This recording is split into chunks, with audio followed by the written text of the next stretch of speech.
Okay, so ito na, tinesting ko na rin. Medyo disclaimer, tinesting ko lang din kasi una, da-download ko dapat yung software ng G1 pero um, wala akong nakikitang G1 dito. Ang makikita ko lang dito is yung 200 hybrid which is itong mic na gamit natin ngayon. Pero hindi siya naka-wireless. Supposedly wireless pero yung G1 kasi wala siyang option para maging wireless siya. So naka-XLR tayo, yan, XLR na setup. Medyo madungis yung setup natin ngayon pero okay lang. Okay, so yun nga sinasabi ko, pag pumunta tayo diyan, makikita niyo sa Mauno na software nila, yan yung Link, Mauno Arena app, tapos specified yan sa Pro Studio. Ito yung sinasabi ko kanina dun sa isang video na PS22 for, yan, parang more on, ano yun, parang laki ng litan lang natin daw. Magliit lang tayo ng konti. Yeah, yeah, yan. Medyo okay na, no? Medyo sakop natin yung buong space. Pero yan, okay. So, eto yan. Pag muna tayo sa Mauno Link app, na dumating na yata yung order ba natin? Wala. Nagkakahulan sila. Yan. Magandang example to for testing purposes habang may nagkakahulan. Habang may nagpe-play ng music sa likod. Kung malakas yung yung noise cancellation nito. Anyway, so punta tayo dito sa Mauno Link app. Pag pumunta tayo dyan, download now. Pero, hindi ko na 'to dinownload kasi bakit? Again, naka-Neo tayo. So, yung Neo nagko-control nung mic and 'di ba, it doesn't make sense na ginagamit ko yung Mauno app pero nakakontrol yung Neo. Ayan, wala siya dito eh. So, pero ang pinaka-download ko ito. So, hindi ko siya ginamit. Yun lang yun, shinortcut natin. Anyway, so pupunta na tayo sa Neo kasi yun yung ano natin. And ito yung Neo. So, ayan, eksakto, ayan. Naka-connect yung Neo dyan. Um, Kinonect natin. Ang connection lang ito. Wait lang. So, yung connection, ito yung XLR. Oh! Wait lang. Medyo masikip kasi yung pwesto. So, XLR. Yan, XLR. Tapos yung USB connection. Yan, USB connection. Okay, medyo maliit lang yung masikip yung pwesto natin kasi kulang ng kable. Pero yan yung setup. Oops, yan yung setup natin. Okay, kita ba yung volume? Okay. Nice, si Mama Pex. Tapos, um, testing natin before tayo pumunta dyan. Ito yung, ayan. Medyo isang reklamo ko dito. Hindi naman reklamo. Well, reklamo na rin. Kasi unang-una, ang hina ng volume nito. Ayan, pag lalayo akong ganyan, hindi na masyado rin. Yan. Kailangan as in tutok ka ng ganyan. Although maganda yung quality na binibigay niya, pero yun, mahina. So, pupunta tayo dito sa testing. Again, meron tayong ditong, hindi to Jisoo Life, ano to? Ewan ko sa nabili ni Bekbek, Cowdoc. Hindi ko mahanap yung Jisoo Life niya, pero for testing purposes, ito na lang yun. So again, ayan, pag naka-on, ayan yung fan. Naka-noise reducer level 1. Ito, pipindutin natin, noise reducer level 2, testing, noise reducer level 2. So, ito again, noise reducer level 2. And papress ulit natin and walang kahit ano.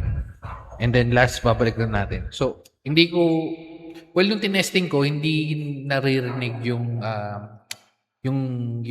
tunog nung sa hangin. Pero ewan ko, baka meron dito. So, again, ito yung audio nung sa Mauno. For comparison, lilipat tayo sa HyperX. Yung HyperX ito, yan yung connection. Ayan yung HyperX yun sa taas. Layo ng connection ng HyperX natin. Pero yan, so nakaano pa rin ako dun. HyperX yung connection natin ngayon or yung mic. Ewan ko kung may pagbabago, pero for comparison again, yan yung HyperX. And babalik na tayo sa default which is tong Mauno. Okay, so yung Mauno. Kung mapapansin nyo dito, nakasagad tong volume na to. Even nakasagad tong volume na to, sobrang hina sobrang hina eh. So yan, pagka yan, hina natin. Hello, hello, hello, hello.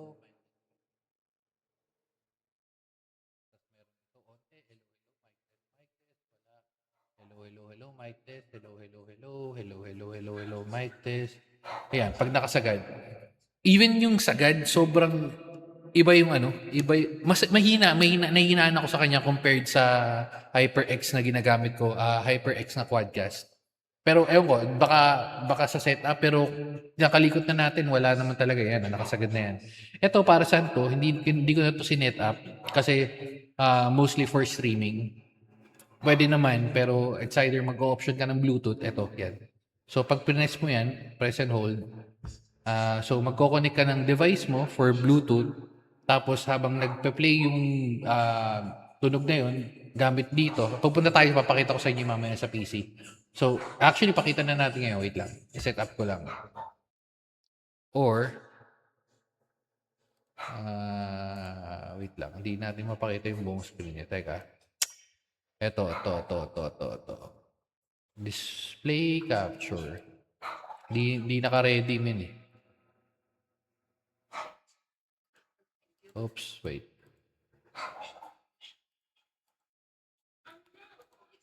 Okay. So medyo malaki lang 'to.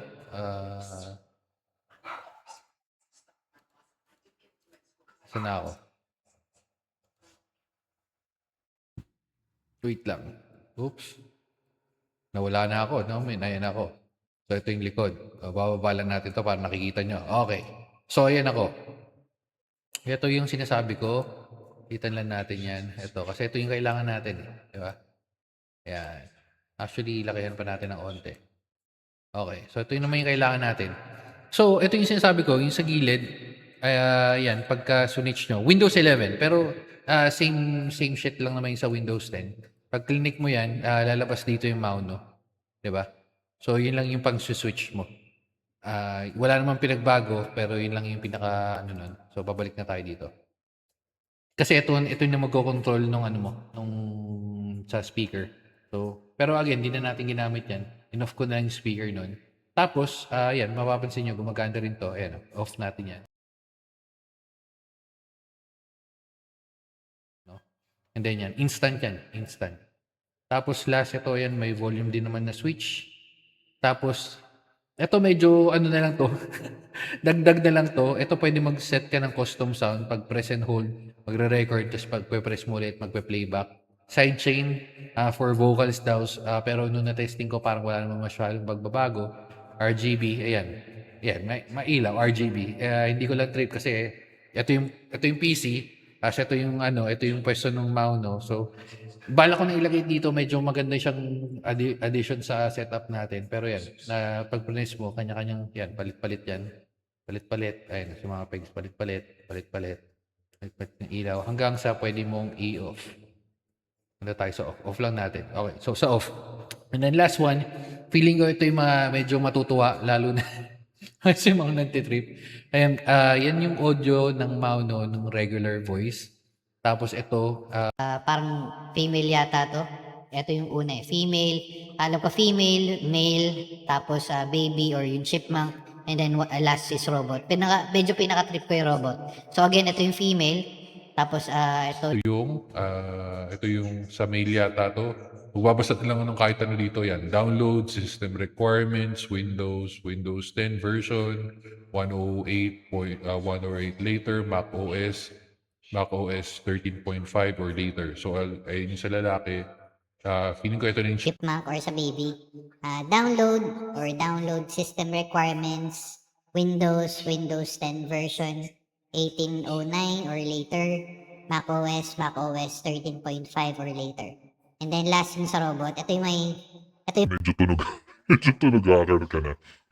Download system requirements, Windows 10 version 1809 or later, Mac OS 13.5 or later. And then lastly, babalik na tayo sa regular or sa normal. yan, ay yung regular voice. So, useful ba siya para sa akin? Yes. Pero in some scenarios, ang magagamit ko lang dito is to. Kung mapapansin nyo to, hindi siya naka-on. Hindi ko na press yung power on button kasi yung nag-power na sa kanya is yung XLR, which is ito. Pero kahit ilang beses ko na to, hindi ko alam hindi ko magets yung silbi niya. So, wala nang... Pero gumagana pa rin. Pero kanina ayaw gumana. Pero nakikita ko pumapalo pa rin. So, I'm thinking na meron pa rin siyang volume ata. Pero yan. Nakalagay naman dun, di ba? Doon sa nag-unbox tayo, nakalagay dun yung 48 volts. Sinasabi, i-turn on lang pag kailangan kasi baka sira, pero yan, gumagana naman siya at mapapalo naman yung audio. Feeling ko work naman siya.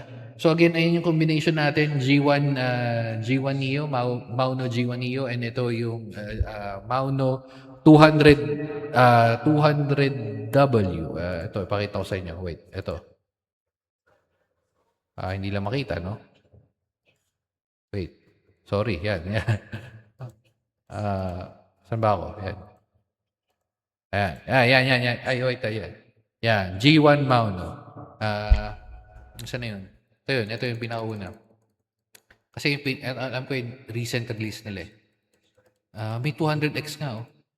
Para okay din yun ah. Tagal na, layo. Ayun oh, P100. Okay. Pero nandyan lang yun. Nandyan lang yun. And yan, tapos nasi-switch natin. So, ano yung connection natin? Ito yung connection na to. Ito nakita nyo galing sa DJI.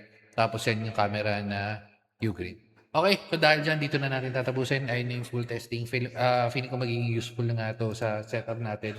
Medyo malaki lang to, pero sige, okay lang.